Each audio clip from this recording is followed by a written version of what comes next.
नहीं, ये तो कोई भी व्यक्ति अपने आप को कमजोर नहीं बताएगा। ये तो लेकिन धरातल की जो राजनीति है वो कौन देख रहा है? ये जो जिस प्रकार से इनकी हकीकत सामने आ रही है ये किसी से छुपी हुई थोड़ी है। आज कांग्रेस में अगर बात करते हैं तो उनमें आपस में ही फूट इतनी है कि वो एक दूसरे का कांटा निकालने का काम कर रहे हैं। तो कांग्रेस तो इस चीज को भूल जाए कि वो कभी सत्ता में वापसी कर पाएगी। कांग्रेस के कारण है, उसका कारण ये है कि चौधरी भूपेंद्र सिंह हुड्डा का एक अपना गुट है, वहां पे एसआर के एक अलग सा गुट बन गया। जहां पर भी जाएंगे ना तो भूपेंद्र सिंह हुड्डा एसआर के गुट को आगे आने देगा और एसआर के ग्रुप का यही प्रयास रहेगा कि वो चौधरी भूपेंद्र सिंह हुड्डा को आगे ना आने दे। तो इनकी तो बात यहीं पर ही खत्म हो जाती है, एक दूसरे का कांटा निकालने में ये व्यस्त रहेंगे। इनको जनता से कोई सरोकार नहीं है।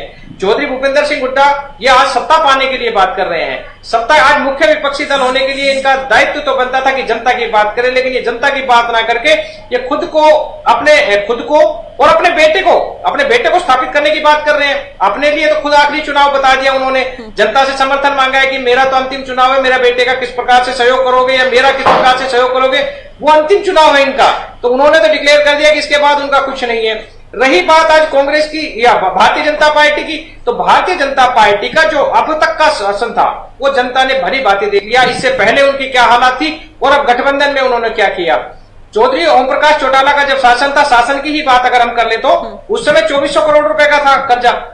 कांग्रेस के समय में आप देखिए 1,10,000 करोड़ का कर्जा था और आज 3.5 लाख करोड़ का कर्जा हो गया है। और हरियाणा में विकास नाम का कोई भी काम नहीं हुआ। कोई भी यूनिवर्सिटी की, एम्स की अगर बात करें तो कुछ नहीं है। इन्होंने भर्ती तक नहीं की। यहाँ पर 40,000 टीचर्स की जहां पर अगर वैकेंसी भर्ती ना करी हो, वहां पे पद खाली पड़े हो, तो ये किस मुंह से कह सकते हैं कि हमने प्रदेश का विकास किया हो। ओपीएस की जिस प्रकार से कांग्रेस के जो बात कर रहे थे, तो ये भूल रहे हैं कि ओपीएस को भारतीय जनता पार्टी ने 2004 में लागू किया था और उस समय गठबंधन में चौधरी ओम प्रकाश चौटाला होते थे। लेकिन चौधरी ओम प्रकाश चौटाला का देखिए, उन्होंने इसको लागू नहीं होने दिया, हरियाणा में इसको इंप्लीमेंट नहीं होने दिया। और जनवरी 2006 में जैसे ही भूपेंद्र सिंह हुड्डा की सरकार आई, उन्होंने ओपीएस को हरियाणा में लागू कर दिया। और आज किस मुंह से कह रहे हैं कि वो ओपीएस को लागू करेंगे? हरियाणा की जनता को किसी प्रकार से नहीं बहकाया जा सकता। ये केवल और केवल बहकाने का काम कर रहे हैं।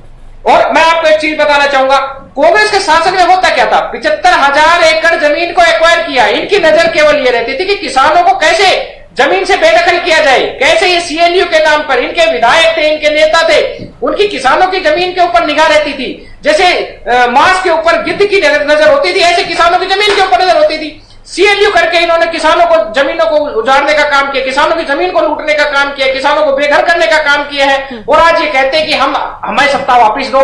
सत्ता इनको नहीं मिलेगी क्योंकि हरियाणा की जनता इनको भली बात जान चुकी है। आज चौधरी ओम प्रकाश चौटाला के आह्वान पर, चौधरी अभय सिंह चौटाला के नेतृत्व में जिस प्रकार से परिवर्तन यात्रा निकल रही है, वो किसी से छुपी हुई नहीं है। 73 विधानसभा कवर करके 3100 किलोमीटर चौधरी अभय सिंह चौटाला ने कवर किए हैं। लाखों लोगों से मिले हैं और लोगों की समस्याओं को जाना है, लोगों से डायरेक्ट रूबरू हुए हैं। उनकी समस्याओं को जानकर उनका समाधान करने का प्रयास आज वो अकेला विधायक होने के बावजूद भी अगर कर रहे हैं। यहाँ पर 30 विधायक है, ये अपनी लड़ाई इनसे नहीं निपट रही। भारतीय जनता पार्टी के जो आज जिस प्रकार से हमारे साथी विदुर रावल जी कह रहे हैं कि वहां पर सारे भ्रष्टाचारी बैठे हैं, इनको ये पता होना चाहिए कि आधी से ज्यादा भारतीय जनता पार्टी में कांग्रेसी बैठे हैं। राव इंद्रजीत सिंह की बात करें, चौधरी वीरेंद्र सिंह की बात करें, रमेश कौशिक की बात करें, धर्मवीर सिंह की बात करें, ये क्या है? ये सारे कांग्रेस पृष्ठभूमि की बात कर रहे हैं। ये सारे कांग्रेसी हैं, इनके खून में आज भी कांग्रेस का खून दौड़ रहा है। और एक चीज, चौधरी भूपेंद्र सिंह हुड्डा आज ये भ्रष्टाचारी बताते हैं, इनको खूब सब कुछ आरोप लगा देते हैं। जिस दिन चौधरी भूपेंद्र सिंह हुड्डा भारतीय जनता पार्टी में चले जाएंगे, वो भी गंगा नहाए हो जाएंगे। तो यहां पर सिर्फ इनका तब तक आरोप रहता है जब तक वो बीजेपी के गंगा जल से नहा नहीं लेते। उसके बाद इनका कुछ नहीं है। भारतीय जनता पार्टी की कोई विचारधारा नहीं है। विचारधारा केवल और केवल थोपने की विचारधारा है। जनता को कैसे बरगलाया जाए, विचारधारा इनकी वो है। जनता को कैसे गुमराह किया जाए, वो विचारधारा इनकी। हिंदू मुस्लिम का कैसे दंगा किया जाए, इनकी विचारधारा वो है। 35 बनाम 1 का नारा कैसे लगाया जाए, इनकी विचारधारा वो है। विकास की बात आपकी बात आ गई है, आपकी बात पूरी हो चुकी है। इन्होंने